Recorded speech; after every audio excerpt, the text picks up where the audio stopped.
Okay, I'm going to turn on the recording now, get her started. Good morning, everybody. Thanks for tuning in this morning. I am tuning in from San Antonio. I'm here at a conference for EXP, so hopefully my internet, everything will work. Is that me feedback, guys? Oops. You're going to have to mute the Zoom user. Is it me though that's doing the feedback? Okay, no. No, it was a Zoom user. Okay, perfect. So thanks again, you guys, for spending Wednesday morning with us. As I was saying, I'm in San Antonio at a conference. My internet is like hopefully good. It's been spotty kind of for the last couple of days, so I'm hoping it hangs in there. If not, we'll switch over to Bruce running the show. But to kick things off this morning, we have invited Martella DeYoung with Bremer Bank. She is a top-notch mortgage loan officer here in our area, and we use her all the time. But I wanted her to just pop on in and give us kind of a quick update, what's going on in the market, maybe what she sees coming down the pipe for us. And then we'll head into our presentation about time management and time blocking. So good morning, Martella. Good morning. Thanks for having me. Excited to be here and talk about the exciting topic of interest rates. Obviously, it's been quite an interesting year, as we all have heard, and it's been a bit unusual. So just start off, the rates today are ticked down a bit from last week. A 30 years around 6.625. 15-year is a little bit higher than normal. It is at 6.25. So we're seeing more flexibility in the 30-year rate than the 15-year rate. A lot of things that are driving the interest rates is, as we heard, the consumer pricing index inflation numbers. So I was just going to show this, I think is a great picture, like a visual to kind of describe the rates. So I'm just going to share it really quick. And you tell me, Kelly, can you see it? Yep. Okay, awesome. So the orange dots, the orange lines is the inflation numbers. So you can see, and the blue is the Fed fund. When it dipped down in 2020, COVID time, when rates were extremely low for a very long time, you can see our increase in the interest rate as well as the increase in inflation, which is up here. And this was kind of our peak. The good news is we can see that that's coming down, which is helping the interest rates as well. So what we are predicting is the Feds had what they call a skip cycle in June, where they didn't raise the rates. They are anticipated, what they're saying is to raise them possibly 2 more times this year. So we could be, in the sevens, mid sevens, depending on also anything that tends to happen in the world news. So you can see some dips in the interest rates that have been, when we heard about the bank closures, rates went down, the war in Russia, that kind of helped the rates go down. So they are fluctuating up and down, but we are anticipating to see them increase this year still. But the good news is 2024, we should be seeing a rate decrease. The Feds are expected to decrease 5 times through next year. So hopefully in the beginning of 2024, we'll get below that 6. We should be in the 5s.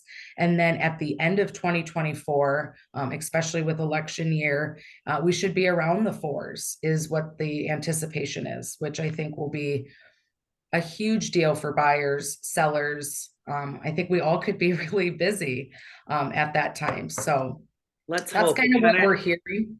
It kind of goes to the point of, you guys, when you're out there with buyers, don't let them lose the perfect house because the rates are a little bit higher, right? I mean, if they find the house, the saying is marry the house, date the rate, right? I mean, Martella and whatever lenders you guys are using in your parts of the country, probably have some really great programs, arms, whatnot, to get them in there and make it feel a little bit better while they're higher. And then next year, if they drop, or the year after that, whatever, if they drop, get them in and refinance.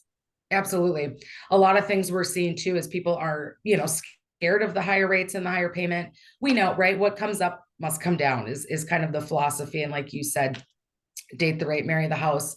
But even when you look at where rates are now, and if we get down to the fours, if you're considering somebody at, let's just say 6.5%, and they can go to 4, even if there was minimal or full closing costs, the recoup period of that is probably going to be 1 year or less, because you're saving a significant amount. That I would agree, you got to just get in the house now, because the rates will change and you'll get a better deal. Awesome. Awesome. Thank you. Any questions for Martella, you guys, in regards to the rates, the predictions for the future? Any questions in regards to lending? Awesome. Well, good. Well, if you do have questions, she does a great job. I know not everybody's in this area locally, but Martella can lend in Minnesota. And can you lend anywhere else, Martella? Yes, Wisconsin, North Dakota, Florida, Arizona, Colorado. Awesome. Perfect. Perfect. Well, good. Yeah. Pam's down in Arizona and Jen's Well, up in the thank you. cities. And so, yeah, so, I mean, if Martella can help you guys in any way, just feel free to reach out to me. I can get your contact information, or Martella, feel free to put it in the chat. And Okay. then that way people can get in touch with you. So Perfect. awesome. Thank you, my Thank dear. you. Well, so what I'm going to do is, and Martella, feel free, you don't have to stick around. You can bug on out if you've got stuff to do. So Thank you. I am going to share my screen here. So hang on one second. Kel, while you're working on that, I just want to throw out a quick little congrats to Jen. She was in the Yeah. top 100 of all EXP agents in Minnesota. And I think there's a little over 1,400 of them. So awesome job. Yeah, Nice thank you. job, That was a shocking surprise. Wow. So I thank don't you. know. I Appreciate don't know that. about shocking. You do a great Well, job. So. it was an honor. Let's say that. Thank you. Good. Good. Well, let me do, whoops. Let me do this. Okay. So we are going to talk about time management today. Okay. So over the years, I think I have shared with you guys, I was with Keller for many, many years, and, time blocking was a big thing. And I've read a lot of books. I've read a lot of stuff on this, and have had, different people with different concepts. And ultimately, I think the common thread through all of this is that you really have to set your schedule, whatever works for you guys, and you have to just stick to it, right? Because it's like anything else. I mean, we have a roadmap to success, or a roadmap to, your trip. If you don't follow it, you'll still potentially get there, but it's just going to take a lot more time, and just not be as efficient, right? So what I wanted to just talk about is maybe some tips and tricks and things, and that you can do to really hone in on focusing on the morning to get as much as you can done, so that you have the rest of the day to do, what you need to do or what you want to do. So what I'm going to do, I'm going to try to hide there we go. So let me know if you can see this all right. Oops, why is this not? Oh, there we go. Okay. So a lot of the stuff that I pulled for this presentation today, there's a book called The Power of One More by Ed Milet. If you guys have not ever heard him speak, the guy's he's crazy. He's just so full of energy, and it's really cool. But it's a great book, but there's a chapter in there in The Power of One More in regards to time management. So that's where I'm stealing a lot of these good ideas from. So I just want to let you know that if you want that book, you can get it on Amazon or Audible if you do that. So one of the things he talks about is adding more days to your day, which is kind of a cool concept. Okay. So when we think about the 24-hour day, that's very old school, especially with today, right? Technology has allowed us to do so much more in such, so much less time, right? I mean, we can do things at the speed of light now. We have immediate access to people and information. I mean, I can send an email to South Africa in seconds, right? We can be connected just like we are this morning via Zoom, so much easier than if we had to schedule a meeting in person. It just, used to take so much more time. So technology has just provided us with so many tools to be able to pack so much more into a day, which then in turn, helps bring our goals closer to us faster. It's, creates a little bit more urgency because we can see our goals now a little bit clearer. So with this concept, he talks a lot about creating 3 mini days into your day, which would give you then 21 days in a week. Okay. So what he does, or what he talks about, is you've got one day which goes from 6 a.m. to noon. He's got another day from noon until 6 p.m. and then another day from 6 p.m. to midnight. So clearly he doesn't need a lot of sleep, but this works for him. So it doesn't mean that you're working this whole time. What he's doing is he's just dividing his day up into 3 mini days. And the reasoning behind that is when you have shorter periods of time, your focus, you can stay on your focus a little bit easier, right? So we become more focused with these shorter periods. And you're making time for everything throughout your day, but you're just squeezing out the useless air, the useless time, right? You're just making these shorter periods so much more efficient. And so when you do move faster, with greater control over your time, basically, if you're looking at just these little time blocks throughout the day, you will do things quicker. You will control your time a little bit easier. And just think of what the compound effect of that would be. Is if you could have 21 days in a week, if you did that for a month or a year or even a decade, how much more efficient, how much more could you accomplish, and what could you take care of if you really just broke your day down into those shorter periods? Okay. Now it's not going to work for everybody, but for him and for a lot of top producers, even outside of the real estate industry, these leaders in our country, a lot of them live by this 21-day week. A great example would be if you guys have ever getting ready to go on vacation and you got vacation coming Friday, you can get so much done in that week or even the day or two before because you are so focused on that goal, right? You only have this little bit of time, so you just focus to get everything done.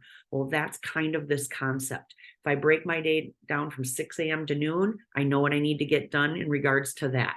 And then from noon to 6, maybe I've got different tasks or different things that I want to accomplish. And I know that I've got to get them done from noon to 6. I'm focused on getting those things done. Okay. So just kind of a fun concept. Not sure if everyone will grasp it or love it. But when we talk about approaching our time with urgency, there's a really strong correlation between how fast you run or how hard you work, and how far away from the finish line you are. Okay, so let's think about distance runners. Distance runners got a lot of distance, right, to cover. So when we look at them, they not only pace themselves, they pace themselves in the beginning here until they see that finish line. And once they see that finish line, they kick her in gear, right? Because they somehow find a little bit more adrenaline, a little bit more energy to give it that last kick to get to the finish line. And actually what they find is they see that some of these distance runners produce some of the fastest times in that last lap or that last section of their race. Because what are they doing? They're seeing their goal and they're pushing their focus now at that end goal of that finish line. And they say, when you see your goal, when you have that last kick, your brain or your body is releasing these endorphins, right? Which gives you a positive feeling and a warm and fuzzy and all those good emotions. So you just get that focus and that drive to give that last kick. Okay. Now that's a distance runner, right? Pace till we see the end and kick it in. Well, sprinters, they have to approach things very differently, right? They've got a lot shorter of a race here. So they're approaching their race with that maximum urgency. It's a flat out sprint from the get-go. So their goal is right in front of them. They see it immediately and they run fast. So the concept of those shorter periods of time is more like a sprint, right? We see our goals, they're very short, that time frame short, we see them, they're right in front of us. So it's a flat out sprint to get everything done in those short little time spans throughout the day. So they say when your goal is further away, we jog towards it. When it's right in front of you, we sprint. Any questions on that, you guys? Okay. All right. So do you want to control time, or do you want time to control you? So you can either be a master of your time or you're a servant of your time. And I'd love to say that I'm a master of my time, but I more am the servant. Like I'm the girl that is always reacting, right? And like I have things on my calendar, and if a customer calls, I'm the first to like grab the phone. Okay, yep. And you know, I move along, and I've got to try to replace what I just didn't do on my calendar to try to do it later, right? So my husband would totally tell me I'm 100% a servant of my time, not the master. I know, that's what I'm trying to teach, right? When you teach, you get better at stuff. So you know, and some of you may relate as well, but the better we can be at really protecting our schedule and setting up a schedule that works for us, the better we're going to be at being a master of our time, right? So the 3 mini days in a day may not be your gig, right? And we're going to get to a schedule of a top producer in a little bit here that might work a little bit better for you guys. But whatever does work, so that you can have the focus that you need to get through the things that you need to do that day, it is, you know, it's so important to get it all in a smaller period of time, do the things you need to do so that you can then enjoy the rest of your day, you know, whether it's with family, whether it's on appointments, whether it's whatever, but do like your lead generation, all those super important things that you need to do every day to run your business like a business. You know, that's kind of the whole goal of this talk that we're having today, so that you can master your time. So moving faster with urgency puts you in control of your time, and it actually gives you a greater say in what's important, because you can dictate what are the things that you need to accomplish during that time frame, which obviously then lets you spend more time on what's meaningful to you.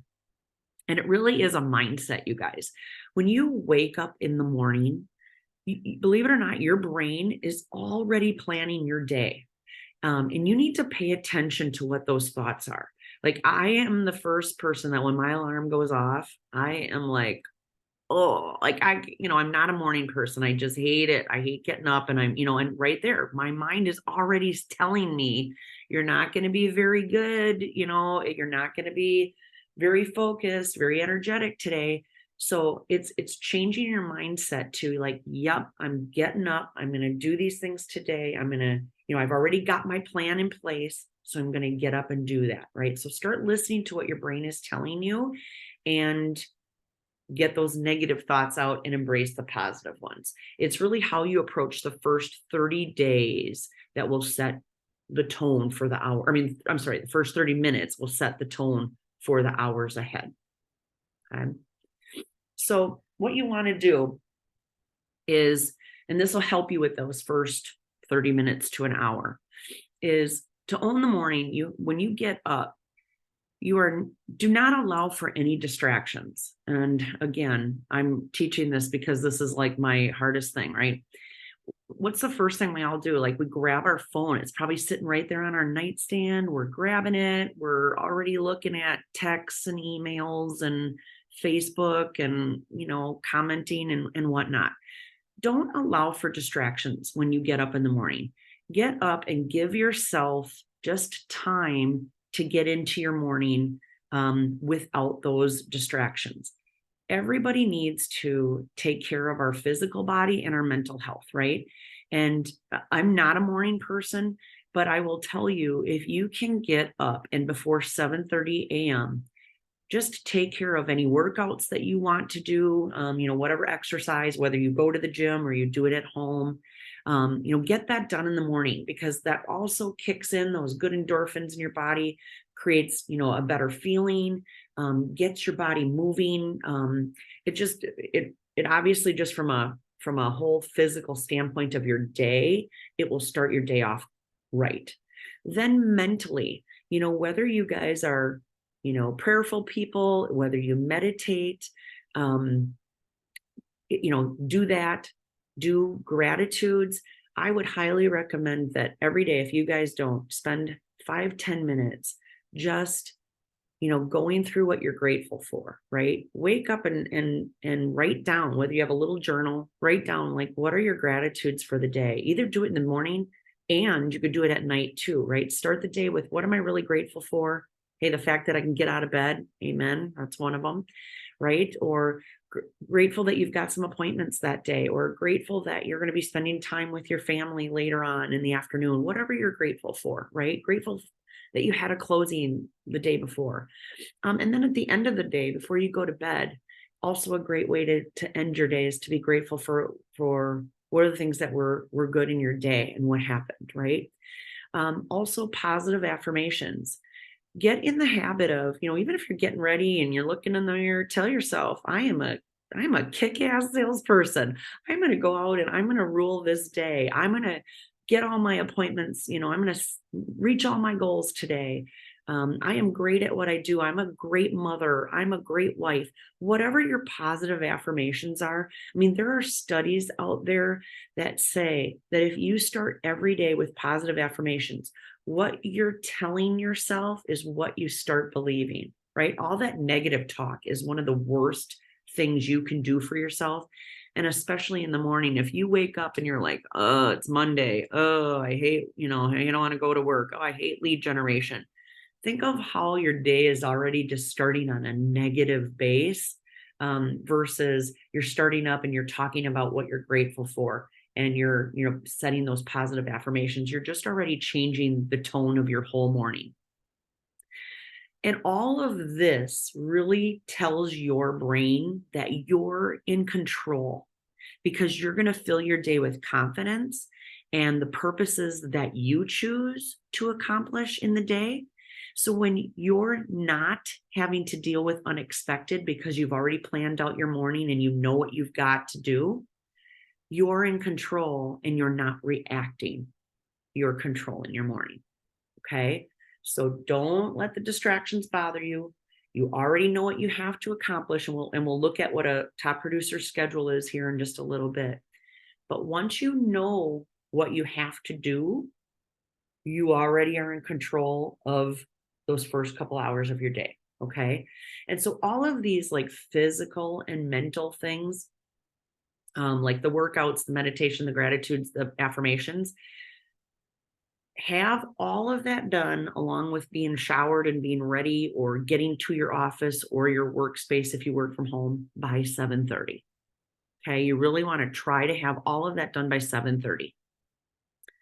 And the reason I say that is because when we look at a top producer's schedule, they really are focused on their morning, because the afternoon is going to be all set aside for appointments, trainings, making videos, doing all the other ancillary stuff that can be changed. What they don't sacrifice or what they don't change at all is their morning schedule. This is like set in stone, because if you really think about it from a real estate standpoint, you guys, this is really the key to our business. It's all about the lead generation, right? If we aren't lead generating, we don't have business. So they really focus on holding this morning schedule sacred. And then the afternoon can be what the afternoon can be, right? Whether it's, oh, I don't have any appointments. Great. I'm going to spend time with my family, or I'm going to go door knocking up, in a neighborhood that I want to spend time in, right? They can spend their afternoon how they want to do it, but they never sacrifice the morning. So let's talk about their schedule. So as we said, they did all their mind and body work, right, before they get to the office, and they're at the office or their workspace at 7:30. And then from 7:30 to 8, that's when they're going to quick check any emails that came in from last night, any texts, They're going to go through the social media feed, do like their quick comments. We've talked about different lead generation things that we can do in different sessions, and so if you're someone that wants to go through and do your 10 comments or your 10 likes and your 10 responses, whatever, that's the time that a top producer does that. And they take a half an hour. It's very short, it's very focused, but they're responding to emails, texts, and doing all their social media responses. Okay. Then from 8 to 8:30, they're basically pulling their call list. What calls am I making? Am I doing expireds? We don't have a ton of those in this market right now, but what's their call list? Are they pulling their sphere? Are they, who are they going to be talking to today? And I say this from a standpoint of when we get to the actual lead generation activity. If let's say your lead generation activity that day is you're going to go knock on a neighborhood or knock on doors in a neighborhood or pass out flyers for your open house or whatever, that's fine. That's your lead generation activity. But this 8 to 8:30 time frame is where you're prepping for that lead generation activity. Okay. You're pulling your addresses, you're pulling your phone numbers, you're pulling your call list, you're getting your scripts out that you need for that day. Okay. Then from 8:30 to 9, they're role playing and doing script practice. So if you guys do not have a role play partner, I know it sounds goofy and so many people just hate doing role play, but I will tell you, yeah, if you can just get over yourself and not worry about like, oh, I feel stupid doing it, and find a role play partner. You don't have to role play for hours on end, 15 minutes, 20 minutes, whatever. Just like, hey, here's my script today, Jen. Do you mind? I'm going to call you. You be the client. I'm just going to run through my script a few times with you. Right. And I call Jen. Jen's my client. She answers. She plays the role of the buyer or the seller. I run through my script. She gives me a quick little feedback at the end. Great. We're not talking about going through major hours of this, right? But, or we just do, I'm going to run through mine, Jen, you run through yours. Great. And you just get you get through the hump of that first call or two, like the mistakes you make, the fumbles that you make, you just get it out on your role play partner. And then now you're ready to kind of go make those phone calls. Okay.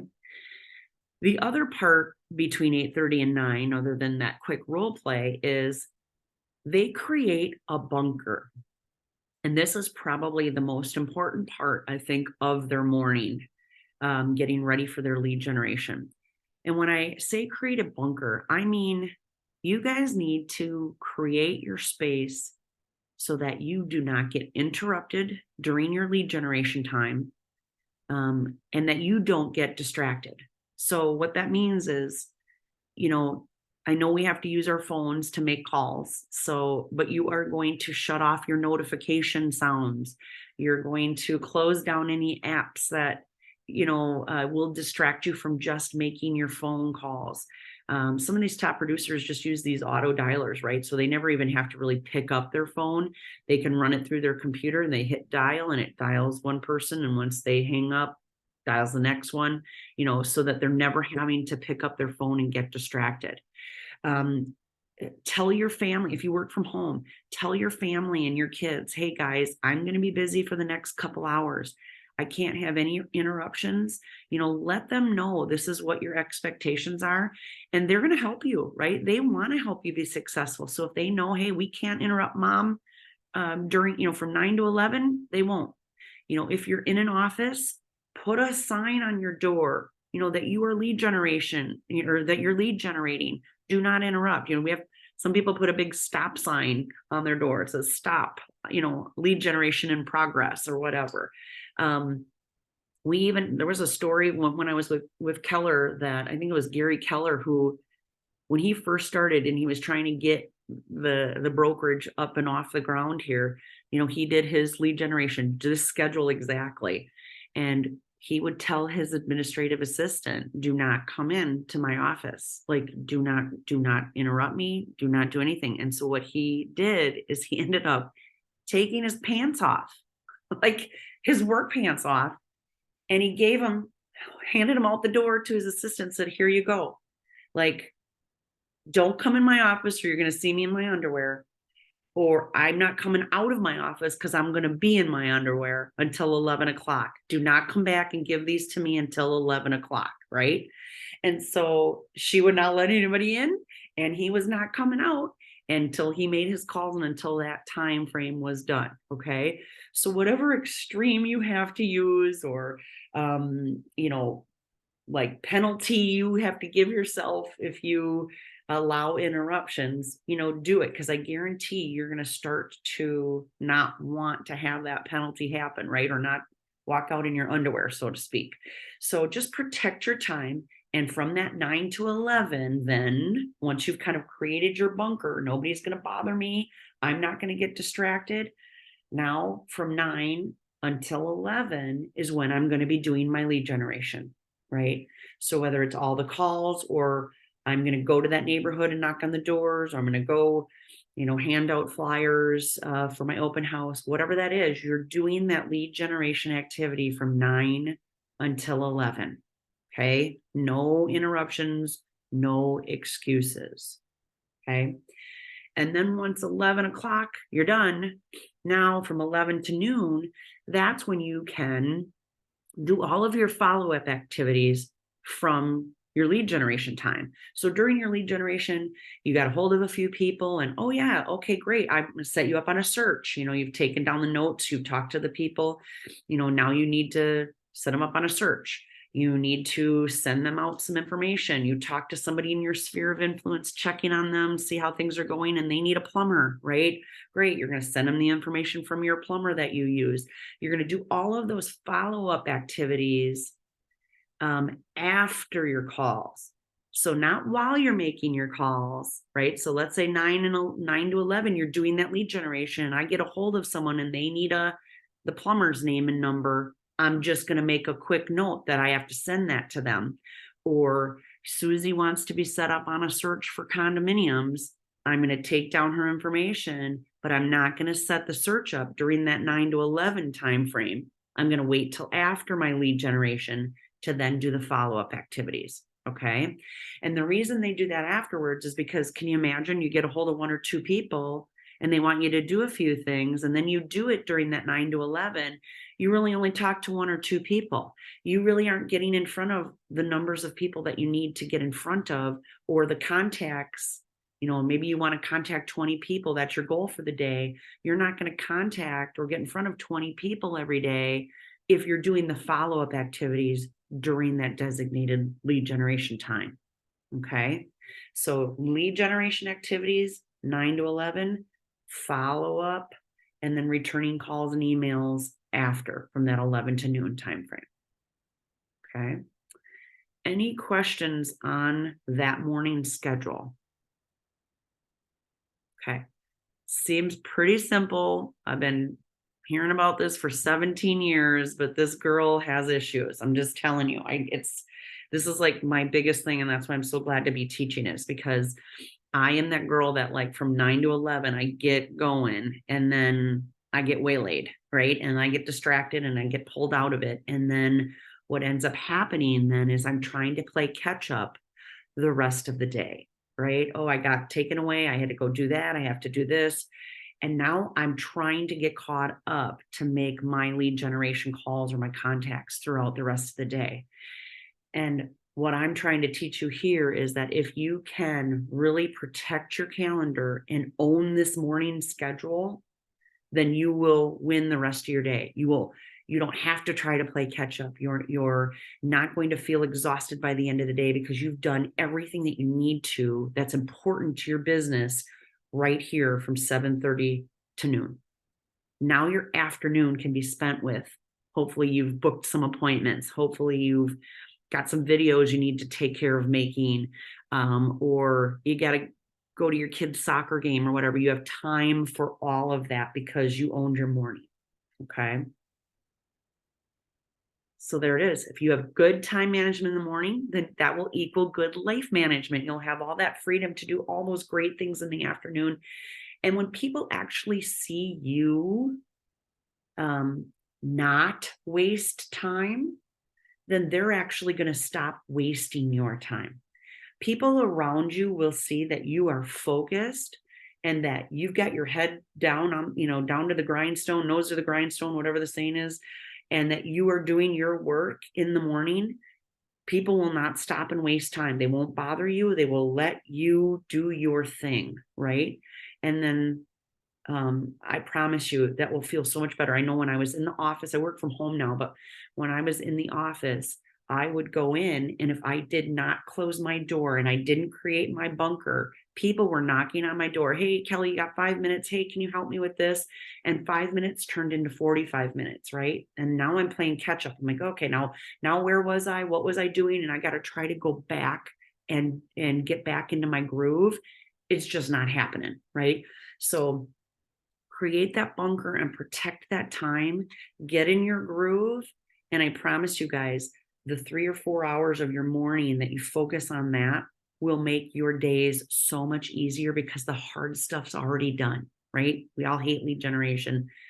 The hard stuff's already done. And then you can just enjoy the fun parts of our business, the appointments, the videos, the, whatever, touring homes.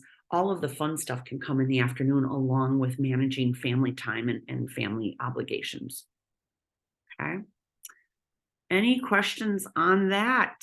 It's my little time management presentation for you. Anybody have issues with time management or questions on maybe how to set their schedule up? No. Yeah, well, Kelly, the one thing that I struggle with the most that I'm trying to figure out is business networking groups. I've been very active with business networking groups for over 10 years now. And of course, they're always in the morning. So that always screws up your schedule. And then the phone calls come in throughout the morning. And then before you know it, you're hitting the road. So you miss all this lead gen and the important paperwork and computer work that you need to do in the morning. And so that's the thing that I struggle with most, is trying to just manage all of the networking groups that I'm a part of. What time do they usually start, Jen? This week is unusual. The second week of the month is always the most busy. So every Tuesday I have my real estate team meeting from 9:30 to 11. Okay. So that's a part of the morning. Whole morning, yeah. Yep. Tomorrow morning I lead a group through the Stillwater Chamber, and that is 8:45 to 10. Okay. And this is just a monthly meeting. And then Friday I have another monthly meeting. And that's the Women's Business Bridge from 7:30 to 10 a.m. Okay. So that's where I struggle the most, because I find some weeks like my mornings are consumed with my business networking groups, but those two are also very important to me because I get good leads out of those. Yeah, and they're lead generation activities. So, right. I would say don't beat yourself up on the fact that you're doing lead generation activities for sure. Okay. You're not just like, having your cup of coffee and watching the Today Show, right? Right. So, right. Maybe you'll find some happy medium between that top producer schedule that we talked about, or the 3 mini days, right? Mm-hmm. Maybe you can find like, hey, like on that 3 mini day, when I was reading that book and actually listening to the book, I have it on Audible. What he would say is, he has the third portion of his day is 6 p.m. to midnight. And that's what he's doing, is he's planning out, what is the morning look like? What do I need to do to make my first number of hours, that's 6 to noon, be really effective? And so maybe you might have to look at every night, I'm just going to kind of look at what I have and map out my schedule. So if someone's going to be 8:45 to 10 or right in the middle of the morning, then maybe your additional lead generation activities, because you've already been in lead gen for an hour, right? Or an hour and a half sometimes. If your lead gen activities are typically a 2-hour time frame or a 3-hour time frame, you've already got an hour and a half into it. Just what are you going to do right after that? Where are you at? Where do you guys meet? Is there a neighborhood you can knock on, that's right around the corner? Can I pull over to a Caribou or sit in my car and make my calls then for that remaining half an hour to an hour, right? Sure. So you're maximizing your time as far as where you're at. You don't have to be in an office. Just create the bunker for the remainder of that time. Go to your networking, get in your car, make your last minute calls, right? But you've prepared for this the night before. So you already know who you have to contact and who you have to call so that it's very efficient, right? I'm going to go to my Yeah, main. I'm good about doing that. I'm good about looking at my high priority list and putting a list together the night before of the contacts that Yeah. I must get a hold of that day. So I am good Yeah. about doing that. Yeah. So, again, this is just an example. Like I said, everyone's going to have to kind of tweak. Like, I am not a morning person. There's no way in hell I'm getting up at 5 o'clock to work out. I mean, it's just not going to happen. Right. And so I just know I won't be that girl getting up to work out, but now I can get up. I got to have my cup of coffee. I can do my gratitudes. I can do, my positive affirmations. I can do all of that in the morning. And then I can kind of get into my day. So I'm going to tweak that so that it works for me. You're just going to have to find out how that is going to work for you. Maybe your morning schedule isn't 7:30 to noon. Maybe it's, 8 to 1, based on your activities that day. And it might shift from day to day, Jen, just based on, what group is meeting and when they're meeting. Right. I Yeah. think the Okay. goal is try to the night before kind of plan out what your morning looks like and maximize your morning for the important activities that are lead generation. And those are lead generation activities, right? Yeah. And Yeah. if you get those things done, then you've maximized your morning so that your afternoon can be, what you Right. want it to be or what you need it to be. Right. Perfect. Okay. I like that. Thank you. Yeah. Anybody else have questions or problems with their schedules? Okay, my husband is like, I'm sure you're biting through your tongue. Because he is the guy that like if you guys could see our schedule, we have everything is on our calendar. I mean, like I think breathing is on our calendar, right? But I am the girl that's like, hey, I put something on your calendar. I had to move a few things around. And he's just like, hey, do not move stuff off my calendar. Like you cannot do that, right? And so if there's a lesson that I need to learn and that I can teach you guys or tell you guys is that even if every day is different, like we were just telling Jen, even if her day is different, if she sets it up the night before and she knows that's what her morning is, stick to it. Okay. Stick to it. It's what you owe yourself so that you can control your time and you can control your day. Otherwise, the day is controlling you and you will be Kelly and you will be running around going, okay, I got to make up for that. I got to go back and do this. And it's crazy. And by the end of the day, you're exhausted. So just really protect your morning schedule, however you set that up, and get your most important things done then so that you can enjoy the rest of it. Okay. So I'm just gonna hop in here and first of all say thank God for mute. Because yeah, I had to bite my tongue for a while. But yeah, just to piggyback on what Kelly said, you have to keep your calendar sacred. Whatever you put on there, you have to keep it sacred. And not just work goes on there, your playtime, your vacation time. I mean, you have to keep that sacred. You have to tell people when you're available and when you're not, right? And that's the only way that you will be in control of your time, is to let people know. Yeah, there's a saying that says you teach people how to treat you. And so if you always are letting people just jump on in and steal a time from you, or, you sure I can meet you, I normally have a meeting, but yes, I'll rearrange that and I'll meet you on that day. You're teaching people that they can just barge in and take your time whenever they can or whenever they want to. But if you protect your time and you say, I'm not available until 1:00, that's when I do my meetings is from 1 to 4, or my appointments is from 1 to 4. That's when I'm available. Then it's like a doctor, right? They're not going to go, well, screw you, doc. What do you mean you don't have an appointment when I'm ready to come in and see you, right? We call the doctor. They go, well, we can get you in at this time. And you go, okay, I'll make that work, right? It's like everybody else. Great, I can set the appointment up at 1:00 because that's when I do my appointments. Perfect, that'll work, right? And you can't look at doing that as being fearful of potentially losing a client if and when they want to meet, right? Because you won't. The chances of them and maybe it'll happen, but the chances of them calling you and wanting to set an appointment and you only being available between 1 and 4, and them turning around and calling somebody else that can meet in 15 minutes, is very minimal, so we have to get out of our own way and get out of our own fear of losing and be in control, because the more you're in control, the more you win, right?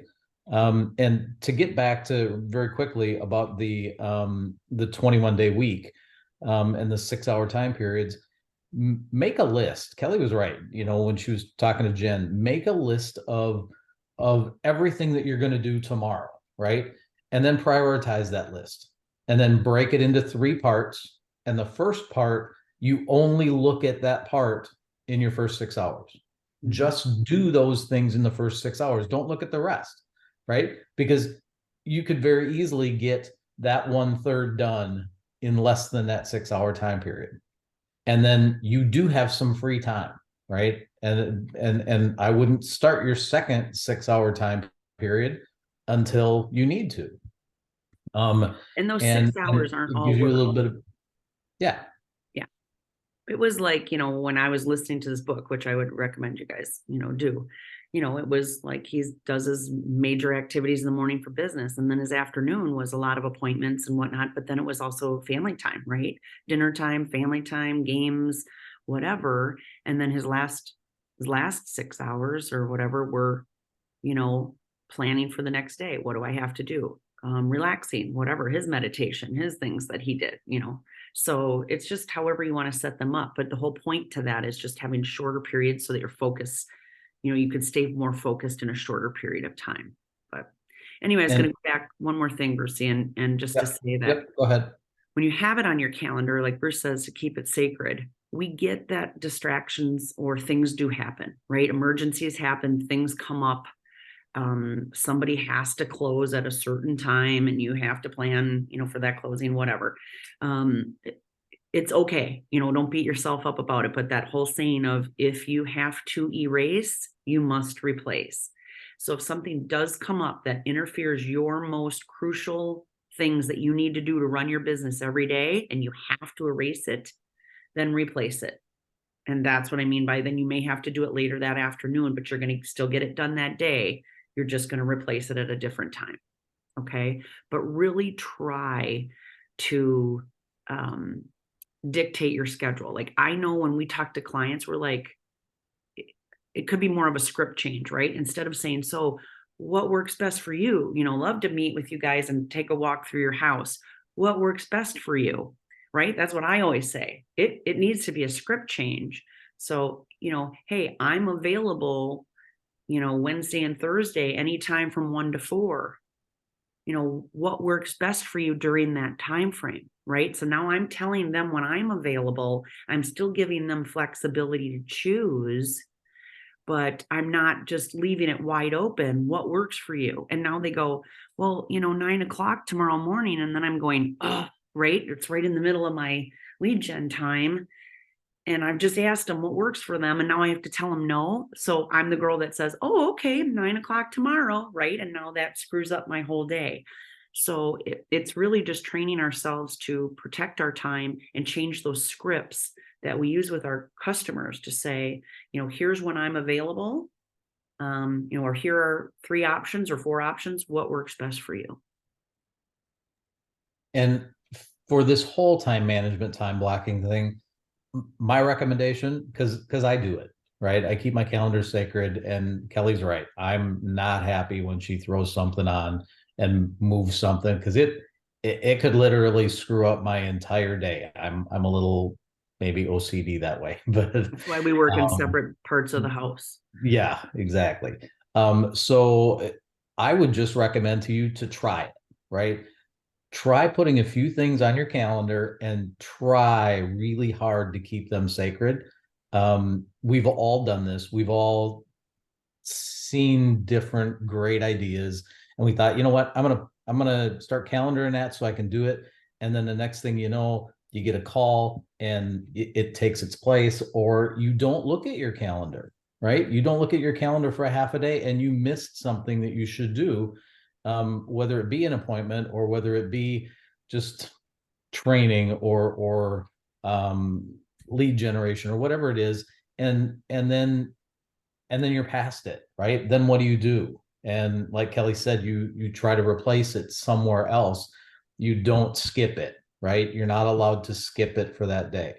And I will just throw this out there, if you get stuck, if you get frustrated, if you go through this for a couple, 3 days and it just doesn't seem like it's working, call me. We'll do this one-on-one. We'll figure it out for you. Cause it's a little daunting, just like anything else, to get it going and to understand it and to actually do it. But if you have the accountability partner, right, and somebody that can maybe walk you through it and try to help, I'll be there for you if you're interested. So yeah, awesome. Yeah, so just get your stuff on your calendar. Like Jen, you have those monthly meetings or those weekly meetings. Just go through, plan your whole year, get them on your calendar. Plan your workouts, you guys. If you do it the same time every day, if you have your vacations, get them all on your calendar, and then kind of look at your week by week or even your day by day and say, are there typical trends that I can typically set up things for certain times every morning or every third morning or whatever. Try to set up some type of a routine so that you get used to doing the same thing every morning. Okay. Awesome. Well, thanks you guys for tuning in. I love seeing your faces.